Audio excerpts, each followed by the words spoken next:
रुको जरा सबर करो।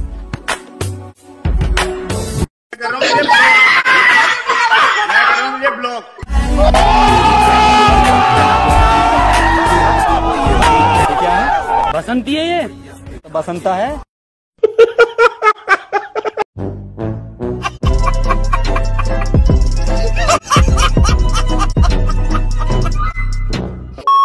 হাই গাইস, কেমন আছেন সবাই? আশা করি সবাই ভালো আছেন। অস্থির বাঙালির আরও একটি নতুন পর্বতে আপনাদের জানাই স্বাগতম।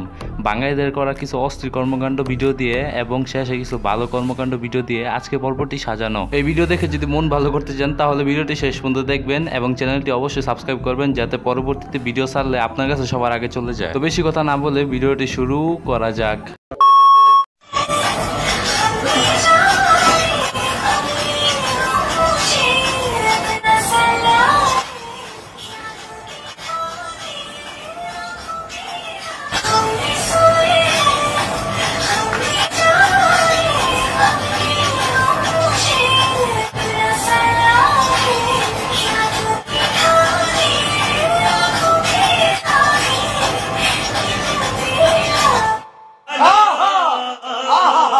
গতকাল হিসাব করে দেখলাম আমি প্রায় 2.5 কোটি টাকার মালিক।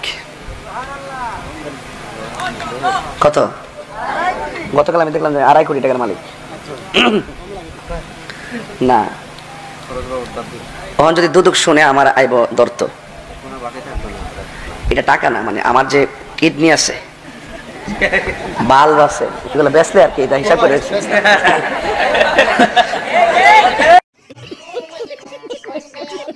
গাইস, কথায় কলম যুক্তি আছে, তাহলে সেই হিসেবে তো আমরা প্রত্যেকজনই 2.5 কোটি টাকার মালিক। এখন থেকে আমাদের নাম তো কোটিপতির খাতা নাম লেখাতে হবে। বন্ধু যে মেয়ের সাথে বিয়ে করতে চায় সে মেয়ে রাজি হয় না, যার কারণে বন্ধু লাস্ট অপশন। আর এই অপশন ছাড়া বন্ধুর কাছে আর কোনো অপশন ছিল না, যার কারণে এরকম করতেছে। আপনি বলুন বিসমিল্লাহ কবুল। না, ওই শয়তানকে আমি কোনোদিনও বিয়ে করব না। বলো কবুল। আমাকে মেরে ফেললেও তুই আমার মুখ দিয়ে কবুল বলাতে পারবি না। ঠিক আছে, তোমাকে আমি মারবো না। তোমার বাবাকে তোমার চোখের সামনে গুলি করে মারবো। বলো কবুল। না, আমি 1 থেকে 3 গুনবো, এর মধ্যে তুমি কবুল বলবে। 1 2 3। আমি রাজি, আমি রাজি। বলুন বিসমিল্লাহ কবুল। কবুল। আবার বলো। কবুল। আবার বলো। কবুল। হ্যালো ভাই। ভাই চিনছেন আমারে? না। আরে ছোটবেলায় গলিতে গলিতে কত ক্রিকেট খেলছি একসঙ্গে। আপনার বলে ছক্কা মারে তক্তা বানাই দিছি। আপনি ভুলে গেছেন, সেজন্য নগদে তো আপনাকে ভুলে গেছেন। ঈদে নগদ জমি দিতেছে, গাড়ি দিতেছে, আরো নাকি 20 কোটি টাকার গিফট দিতেছে। এত বড় ক্যাম্পেইন থেকে আপনারে দিয়ে দিল। অসুবিধা নেই ভাই, আমি সমিতির থেকে ভাই। বাদে বাদে ভাই ভাই আইন আপনি ভাই। ও বেশি বলে ফেললাম মনে হচ্ছে ভাই। এইসব নগদ সৎ বাদ দেন তো, আমার বেঁচে আসেন ভাই। ভাই ভাই ভাই চলেই তো যাবে। আসেন এটা সিম্পল ভাই ভাই। গোল্ডের ফোন দেখেন।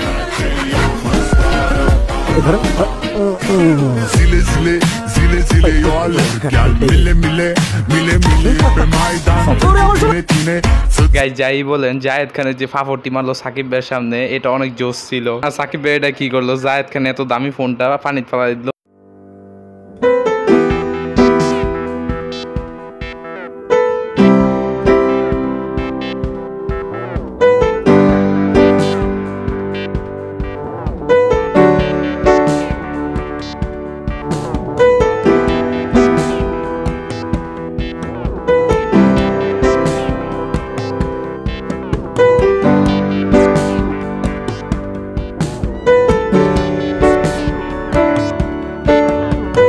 শিক্ষা প্রতিষ্ঠানটা হয় তার পরিবারের শিক্ষা প্রতিষ্ঠান থেকে যদি ভালো শিক্ষা পাওয়া যায় তাহলে এরকমই সন্তান হয়। আর বাংলার প্রত্যেক ঘরের সন্তানরা যদি এরকম ভালো শিক্ষা পেত তাহলে অন্যায় বলে কিছুই থাকতো না। তো আশা করি প্রতিটি পরিবারের শিক্ষা যিনি এরকমই সুন্দর হয়। তো গাইস, আজকের মতন এই পর্যন্ত। যদি ভিডিওটি ভালো লেগে থাকে তাহলে একটা লাইক, আর চ্যানেল যদি নতুন এসে থাকেন তাহলে একটা সাবস্ক্রাইব করে দিন। আর যদি ভিডিওটি মনে হয় শেয়ার করার মতন তাহলে বন্ধু বান্ধব এবং পরিবারের আত্মীয় স্বজনের কাছে শেয়ার করতে পারেন। তো এই পর্যন্তই, ভালো থাকবেন, সুস্থ থাকবেন, আল্লাহ হাফেজ।